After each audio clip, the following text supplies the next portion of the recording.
Amin. Silakan duduk Bapak Ibu dan Saudara yang terkasih di dalam Tuhan. Shalom. Puji nama Tuhan. Di kesempatan pagi hari ini kita boleh belajar akan kebenaran firman Tuhan. Bapak Ibu dan Saudara yang terkasih di dalam Tuhan. Ketika kita melihat situasi keadaan di sekitar kita, kita mengalami berbagai macam tekanan hidup dalam hidup ini. Perjalanan hidup kita bukan seperti berjalan di jalan tol yang tanpa ada hambatan. Tetapi perjalanan kita di tengah kehidupan dalam dunia ini berjalan di tengah-tengah yang banyak tantangan, yang banyak hambatan untuk kita meraih, untuk kita masuk kepada rencana Tuhan.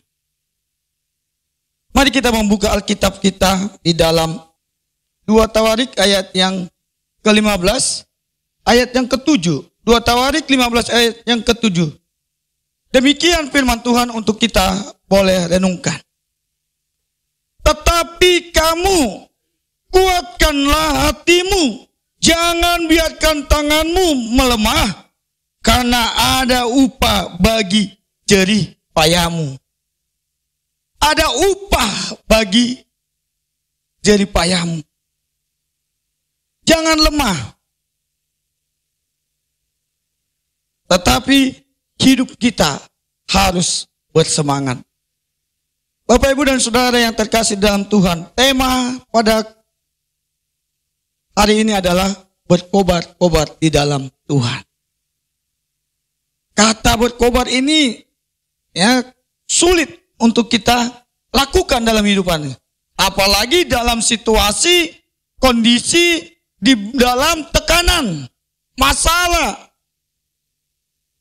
Seakan-akan tidak ada jalan keluar. Membuat kita patah semangat. Membuat kita lemah, putus asa.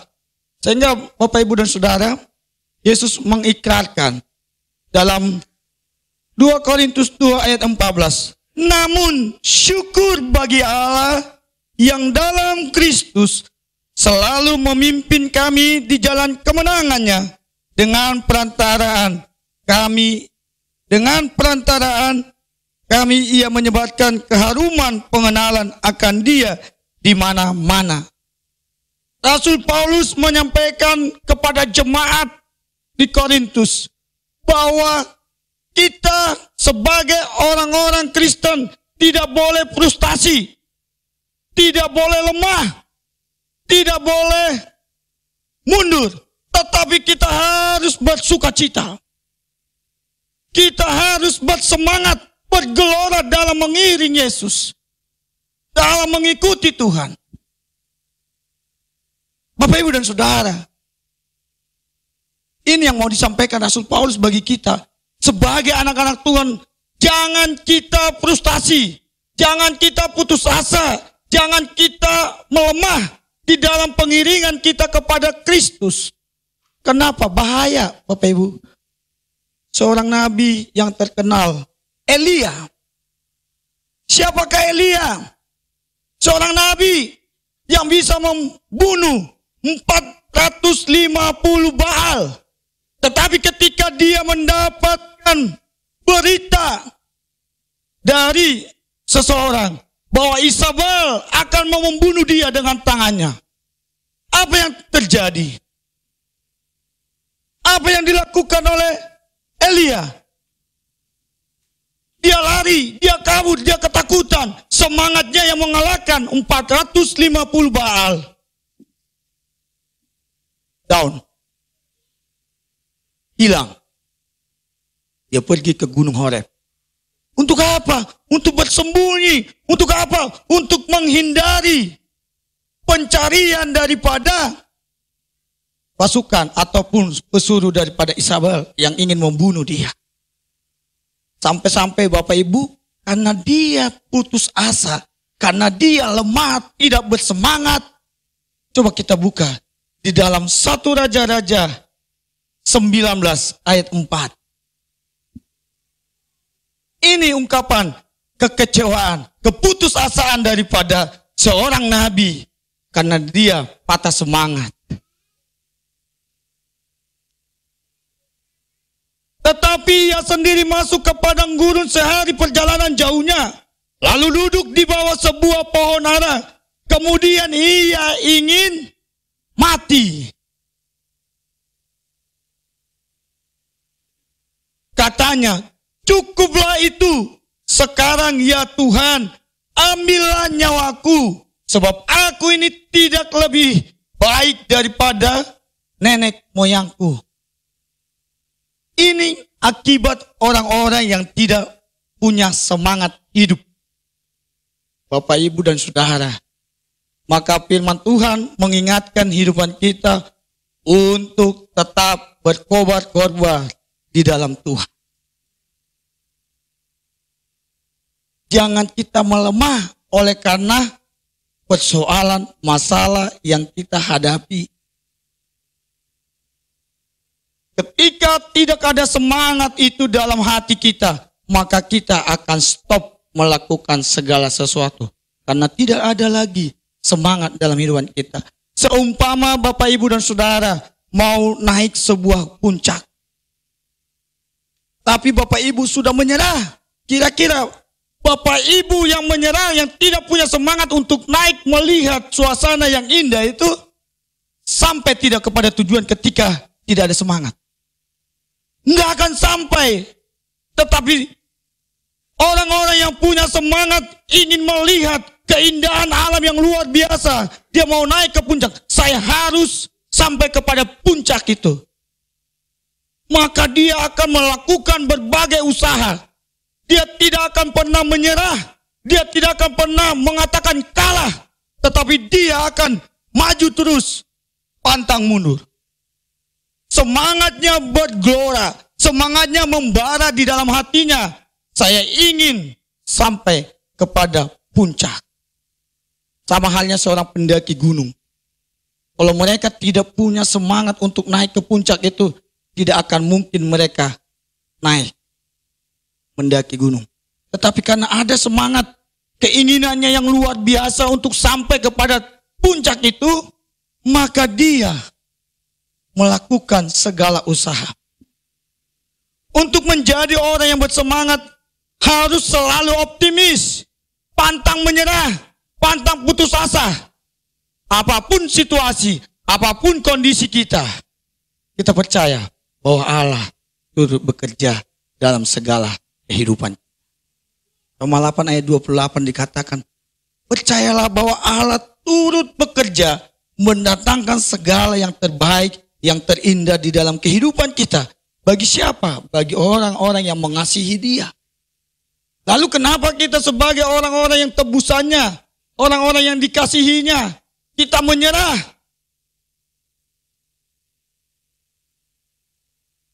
Bapak, Ibu, dan Saudara, iblis selalu membunuh semangat umat-umat Tuhan. Kalau sudah semangat umat-umat Tuhan dicuri oleh iblis, maka kita akan malas dalam segala hal. Dalam persekutuan kita, dalam ibadah kita, dalam hubungan kita kepada Tuhan. Salah satu yang Tuhan ambil adalah semangat yang ada di dalam diri kita. Maka Tuhan mengingatkan kita, hai umatku, bersemangatlah. Dalam Amsal dikatakan, Amsal 18 ayat 14 dikatakan apa? Orang yang bersemangat dapat menghadapi penderitaan. Tetapi orang yang tidak bersemangat, maka kan tidak bisa memulihkan semangat. Kalau sudah lemah, tidak bersemangat, akan susah bangkit. Ya, dikatakan dalam Amsal 18 ayat 14, bersemangat supaya kita mampu menghadapi penderitaan. Tetapi siapa yang memulihkan semangat yang patah? Nggak ada. Kalau bukan Tuhan yang membangkitkan kembali semangat dalam hidupan.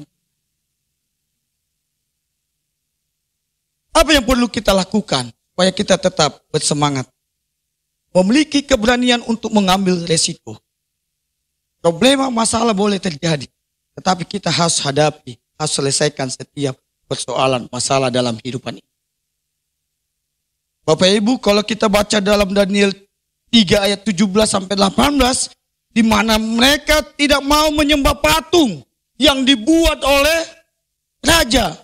Tapi mereka berkata, kami tetap menyembah Tuhan yang kami sembah, Allah Israel. Mereka tidak mau memuja sebuah patung yang dibuat oleh raja. Mereka berani ngambil resiko, mereka bersemangat. Oleh sebab itu, Bapak Ibu dan Saudara, kenapa mereka bisa mengambil resiko? Karena mereka mengejar hal-hal yang benar di mata Tuhan. Mereka tidak terpengaruh dengan orang-orang di sekitar mereka. Tapi mereka mengejar apa yang benar di mata Tuhan. Sekalipun penghukuman, kematian menghukum kami, membuat kami, karena kami tidak mau menyembah patung yang dibuat raja, tetap kami menyembah Allah Israel. Jika Allah kami yang kami puja sanggup melepaskan kami, maka Ia akan melepaskan kami dari perapian yang menyala-nyala itu. Dan dari tanganmu, ya Raja. Mereka menjawab Raja, kenapa engkau tidak menyembah patung yang kubuat? Jika Allah kami sanggup melepaskan kami, kenapa tidak? Kenapa kami harus menyembah patung yang dibuat oleh raja? Semangat Daniel dan kawan-kawannya yang berkorban dalam mengikut Tuhan. Karena di dalam diri mereka ada hal-hal yang benar. Mereka mengejar hal-hal yang benar. Seperti yang dikatakan Rasul Paulus kepada Timotius. 1 Timotius 6 ayat 11. Engkau hai manusia kepunyaan Allah, jauhilah semuanya itu. Kejarlah keadilan, kesalehan, kesetiaan, kasih, kesabaran, dan kelemah lembutan. Yang diutamakan oleh Daniel dan kawan-kawannya adalah ini. Mereka mengejar hal-hal yang adil, yang benar di mata Tuhan. Mereka tidak peduli apa kata orang-orang, apa kata pejabat-pejabat yang pada waktu itu. Sehingga mereka berani mengambil resiko. Sekali Yesus tetap Yesus. Sekalipun pedang atau golok di leher, tetap. Sekali Yesus tetap Yesus. Banyakkan pada kondisi sekarang ini, iman terjual. Iman kebenaran itu terjual oleh karena sesuatu. Kenapa? Bosan miskin. Kenapa? Karena saya tidak mau seperti ini. Saya mau yang lebih baik lagi. Lalu, ya sudah, saya tinggalkan Tuhan yang dulu aku sembah itu. Yaitu Yesus Kristus, kata orang Kristen katanya kan. Saya mau mengikut. Pada pagi hari ini, kita mau belajar. Sekali Yesus, tetap Yesus. Apapun masalah, apapun resiko yang harus kita ambil. Sekalipun pedang di leher, golok di leher untuk mematahkan leher kita. Saya tetap memilih Yesus Tuhan terutama. Kenapa? Karena Tuhan sudah memberikan hidupnya. Oleh sebab itulah Bapak Ibu dan Saudara, hendaklah kita mengejar hal-hal yang benar. Menjauhkan semua yang tidak baik. Apa yang membuat dunia sekarang tidak bersemangat di dalam Tuhan? Di ayat ke-10. Di ayat ke-10-nya dikatakan apa? Karena cinta uang. 1 Timotius 6 ayat 10-nya. Sebab akar segala kejahatan ialah cinta uang. Dan karena memburu uanglah mereka, orang telah menyimpang dari iman dan menyiksa dirinya dengan berbagai-bagai duka. Hati-hati Bapak Ibu dan Saudara. memang di dalam kehidupan kita butuh namanya uang. Setiap kita butuh uang. Tapi ingat firman Tuhan. Akar dari segala kejahatan adalah cinta uang.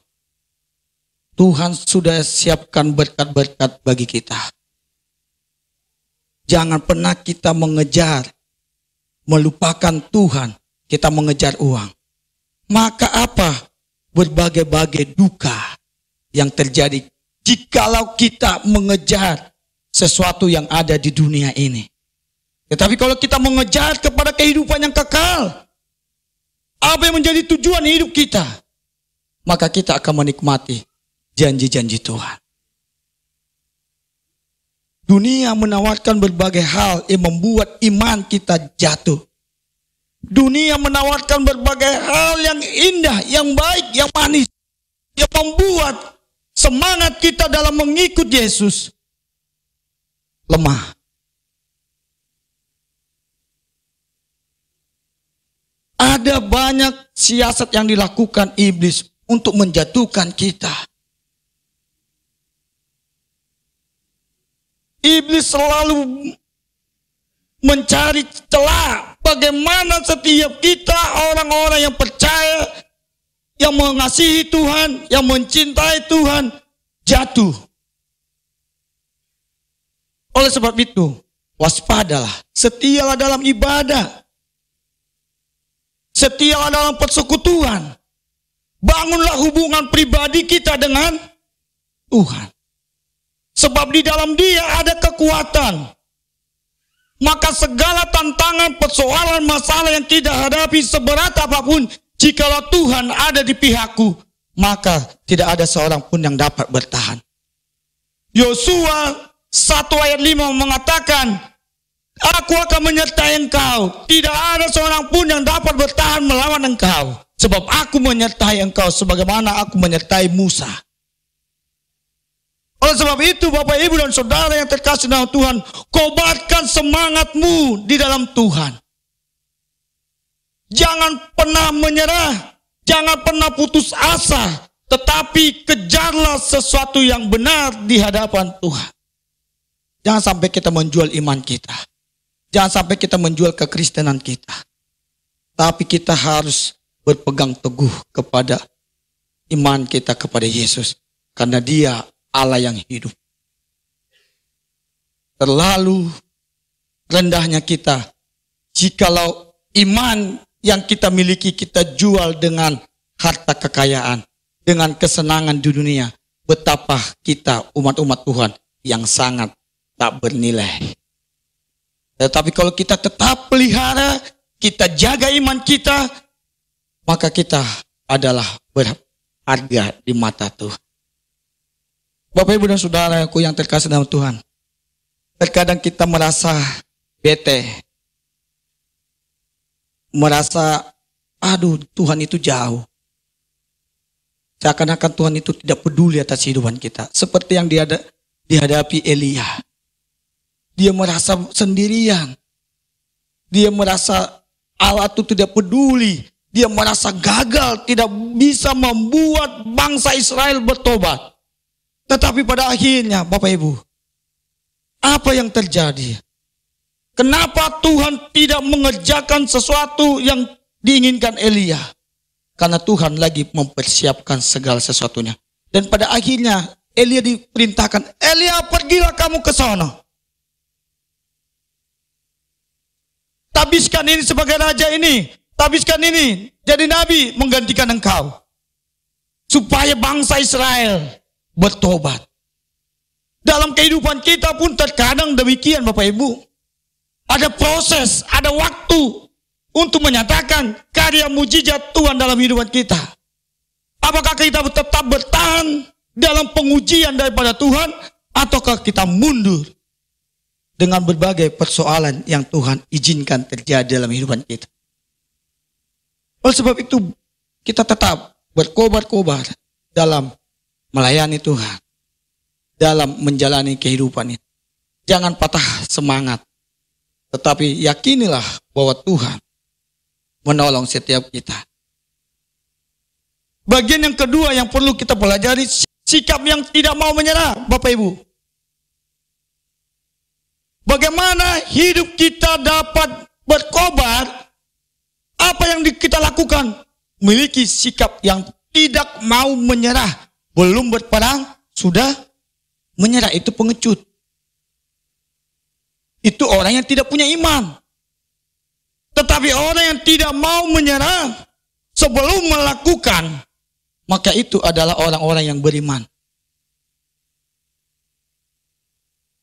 Tidak asing bagi Bapak Ibu cerita tentang perempuan yang mengalami pendarahan di dalam Matius 9 ayat 21. Bagaimana kisah seorang perempuan yang pendarahan? Dari kisahnya saya baca orang yang kaya, orang yang punya, tetapi selama 12 tahun dia berobat ke sana ke sini untuk mengobati penyakit yang dialami, itu pendarahan, tapi tak kunjung sembuh. Tetapi dia hanya mendengarkan berita tentang Yesus. Semangatnya bangkit. Dia tidak kecewa dengan apa yang pernah dialami. Saya sudah berobat ke sana, saya sudah pergi ke dokter ini, saya sudah pergi ke Amerika, ke dokter yang terkenal, tapi tak kunjung sembuh. Dia tidak pikirkan itu, tapi dia percaya Tuhan yang menyembuhkan, Tuhan yang memulihkan. Orang buta bisa melihat, orang lumpuh bisa berjalan. Maka asal ku jama jubahnya, apa dia katakan? Karena katanya dalam hatinya, asal ku jama jubahnya saja, akan ini iman yang berkobar-kobar di dalam Tuhan. Dia tidak mau menyerah, sekalipun kondisi, keadaan yang dia hadapi. 12 tahun dia sudah berusaha berjuang untuk mendapatkan kesembuhan. Tetapi dia tetap percaya akan kuasa Tuhan mampu menyembuhkan. Sehingga dia berkata, asal ku jamah saja jubahnya, maka aku sembuh. Kalau kita gunakan secara logika, kita udah pergi ke dokter yang terkenal, ya, yang udah hebat, yang bisa menyembuhkan kata orang-orang. Tapi kita ke sono, tapi tak kunjung sembuh. Apa yang terjadi? Kekecewaan, keputusasaan, semangat pun pudar. Tidak akan, ya sudahlah hidup. Kalau memang udah mau mati-matilah. Pasti kita ucapkan apa kata Nabi Elia tadi. Cukuplah Tuhan, ambillah nyawaku. Kenapa putus asa? Tapi kita melihat seorang perempuan yang mengalami penyakit pendarahan 12 tahun. Dia tidak menyerah. Tapi dia bersemangat. Percaya akan kuasa Tuhan mampu menyembuhkan dia. Oleh sebab itu, Bapak, Ibu, dan Saudara, bagian kedua ini, jangan pernah gampang menyerah. Tetapi berjuanglah dengan sekuat tenagamu. Andalkan Tuhan di dalam seluruh aspek kehidupan, maka Tuhan akan bekerja. Tapi kalau kita hanya menggunakan logika kita, pengetahuan kita, kemampuan kita, kekuatan kita, maka kita akan lelah dan lelah. Tetapi kalau Tuhan ada di pihak kita, siapa yang dapat melawan kita? Terkadang banyak orang Kristen, iya dari kecil jadi orang Kristen, tapi tidak pernah melibatkan Tuhan di dalam setiap persoalan masalah yang dihadapi. Ini membuat orang Kristen jatuh, lemah, tak berdaya, menyalahkan Tuhan, menyalahkan orang lain, menyalahkan orang-orang di sekitarnya. Wah, kamu rajin berdoa, rajin komsel, rajin ibadah, tapi begini bertubi-tubi masalah yang terjadi. Kenapa? Karena kita selalu menjalani hidup hanya dengan kekuatan kita, hanya dengan kemampuan, kepintaran kita, tidak pernah melibatkan Tuhan di dalam seluruh aspek kehidupan kita. Sehingga apa? Kita lemah, jatuh tak berdaya lagi. Padahal Tuhan bilang apa? Marilah hai engkau yang letih lesu dan yang berbeban berat, aku akan memberikan kelegaan kepadamu. Bukan kata pendeta, bukan kata pengkhotbah, bukan kata pelayan, Tetapi itu firman Tuhan mengundang seluruh umat Tuhan. Marilah kepadaku, siapapun kamu umat-umatku yang punya beban berat, punya persoalan, punya masalah, datanglah kepadaku. Aku akan menolongmu. Aku akan memberikan kelegaan atas persoalan dalam hidupan. Bapak, Ibu, dan Saudara yang terkasih dalam Tuhan. Sebagaimana seorang petanding.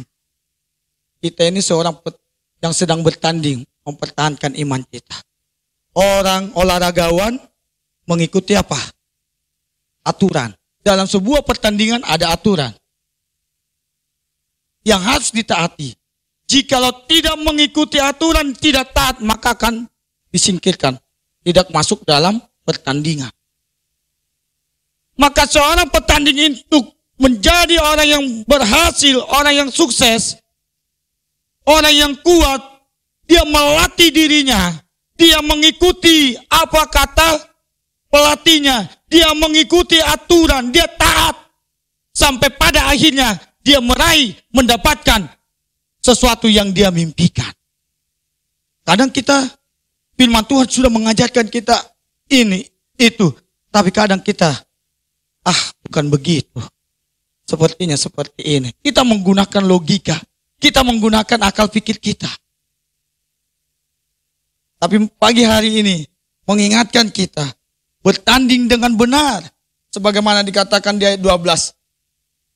1 Timotius 6 ayat 12 tadi. Bertandinglah dengan benar dalam pertandingan iman dan rebutlah hidup yang kekal. Untuk itulah engkau telah dipanggil dan telah engkau ikrarkan. Ikrar yang benar di depan banyak saksi. Ada komitmen dalam kehidupan kita. Pertandingan kita ini sama, sedang bertanding sampai pada akhir finish masuk kepada kekekalan itu. Selama kita dalam dunia berarti kita masih dalam pertandingan. Bagaimana kita tetap mempertahankan iman kita? Apakah kita menang sampai pada akhir hidup kita? Tetap pegang Yesus selama-lamanya dalam hidupan. Atau di tengah usia yang lansia atau usia yang masih muda, karena beban persoalan hidup yang berat, udahlah, bye-bye iman Kristenku, sudah sampai di sinilah. Cukup aku tahu tentang kekristenan, cukup aku tahu tentang Yesus, tetapi aku tidak sampai hidupi Yesus dalam kehidupan. Gagal dalam perjalanan, dalam pertandingan, masuk kepada garis finish itu. Sebab itu Bapak, Ibu, dan Saudara, mari ikutilah, taatilah aturan dalam sebuah pertandingan. Yaitu apa aturannya? Inilah peraturan dalam pertandingan iman kekristenan kita. Apa firman Tuhan? Peraturan dalam pertandingan iman orang Kristen adalah kitab suci. Alkitab. Karena di situ adalah kebenaran-kebenaran yang diajarkan bagaimana hidup dalam menjalani kehidupan di tengah dunia ini. Kalau di dalam bernegara, undang-undang Pancasila. Kalau di dalam kekristenan, ini pedoman dalam kehidupan kita. Tolak ukur hidup kita adalah firman Allah. Tidak kitab Sutasoma, bukan. Tapi firman Allah. Disinilah peraturan dalam hidup ini. Maka kita harus diajarkan apa? Dalam pertandingan iman kita ini. Kita harus patuh, taat, melakukan firman Allah dalam kehidupan. Bapak, Ibu, dan Saudara, bagian yang ketiga, iman yang teguh. Kita harus memiliki iman yang teguh. Kepercayaan yang teguh. Bapak Ibu, kalau Bapak Ibu bergantung, iman yang teguh itu berarti percaya kepada Tuhan dengan sepenuh hati. Kalau Bapak Ibu bergantung kepada pohon yang rantingnya lemah, maka akan jatuh.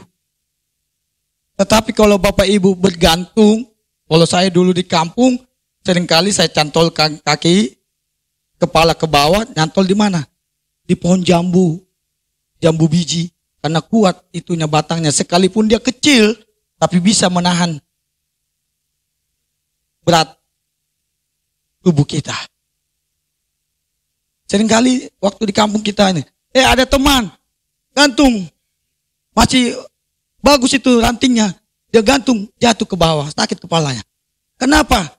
Dia hanya rantingnya tidak kokoh, tidak kuat. Tapi Allah kita, Allah yang kita percaya adalah pribadi yang dapat kita andalkan dalam kehidupan kita. Allah yang mampu melakukan segala sesuatu, Allah yang mampu mengubah segalanya. Ketika dia menghadapi doa puasa 40 hari 40 malam, iblis tahu nggak bahwa Yesus sedang lapar? Tahu. Iblis bilang, engkau anak Allah. Lah, lu lapar nih. Nung batu yang gede, jadikan roti. Kenapa sih kamu mau tahan lapar? Apa katanya? Ini engkau hanya dengan firman Tuhan. Ada tertulis firman Tuhan yang disampaikan. Manusia tidak hidup dari roti saja, tapi dari firman Tuhan.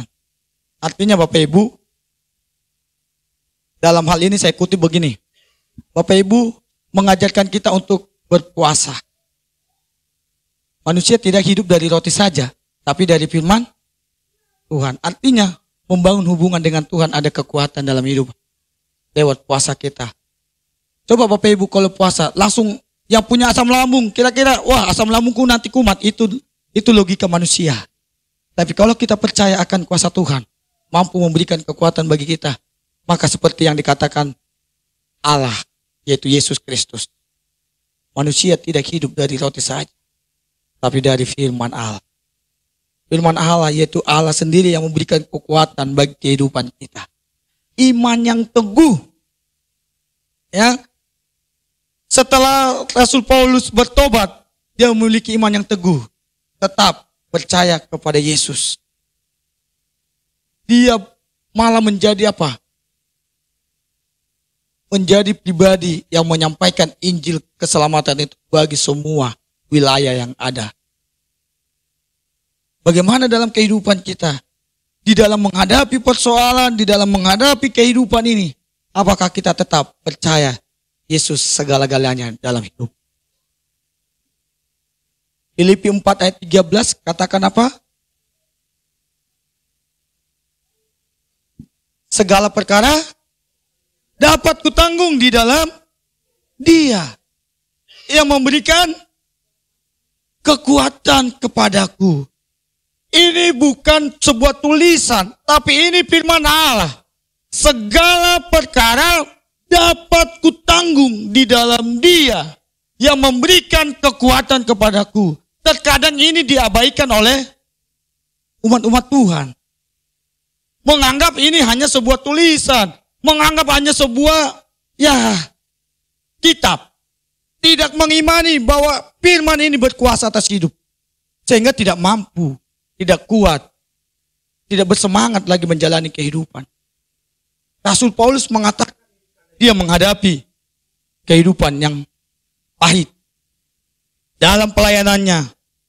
Sehingga dia berkata, segala perkara dapat kutanggung di dalam Dia yang memberikan kekuatan bagi. Bapak Ibu dan Saudara, pegang teguh janji firman Allah. Paulus banyak sekali mengalami penderitaan, penganiayaan. Paulus mengalami kesedihan. Ia ditinggalkan oleh teman-temannya yang dekat dengan dia. Tapi dia tetap percaya teguh kepada janji Allah. Coba kita buka di dalam ayat terakhir 2 Timotius 4 ayat ke-16.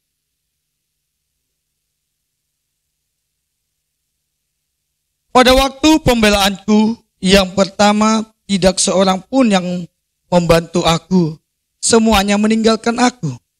Kiranya hal itu jangan ditanggungkan atas mereka. Tetapi Tuhan telah mendampingi aku dan menguatkan aku, supaya dengan perantaraanku Injil diberitakan dengan sepenuhnya. Dan semua orang bukan Yahudi mendengarkannya. Dengan demikian aku lepas dari mulut singa. Bapak, Ibu, dan Saudara, sekalipun penganiayaan, sekalipun penderitaan yang hadapi Rasul Paulus, tapi dia tetap percaya. Imannya tetap teguh di dalam Tuhan. Dia memiliki sikap yang benar. Dia memelihara sikap yang benar kepada Tuhan. Dia menjaga sikap itu di hadapan Tuhan. Sekalipun penderitaan, masalah menghantam hidup. Tapi dia berkata, Tuhan adalah kekuatanku. Dia tetap menjaga dan memelihara sikap yang benar. Sehingga Rasul Paulus bisa tetap bersemangat melayani Tuhan. Tetap punya hati mengebarkan Injil keselamatan ke seluruh dunia. Sebab itu Bapak, Ibu, dan Saudara yang terkasih dalam Tuhan, ini menjadi perenungan bagi kita. Jangan pernah, apapun keadaan kita, jangan pernah menyerah. Kita hadapi bahwa Allah turut bekerja dalam segala hal dalam kehidupan kita. Tuhan tidak menguji kita dengan melebihi kekuatan kita. Tapi Tuhan memberikan ujian atas kehidupan kita sesuai dengan kemampuan yang kita miliki. Tuhan tidak meninggalkan kita. Tuhan tidak membiarkan kita hidup menderita. Tapi Tuhan izinkan itu untuk membangun iman kita tetap kepada Dia. Firman Tuhan pagi hari ini, berkobar-kobarlah di dalam Tuhan. Layanilah Tuhan. Semangatlah dalam mengikut Yesus. Jangan pernah menyerah. Karena Yesus ada bersama dalam kehidupan. Tuhan Yesus memberkati kita. Mari kita berdoa.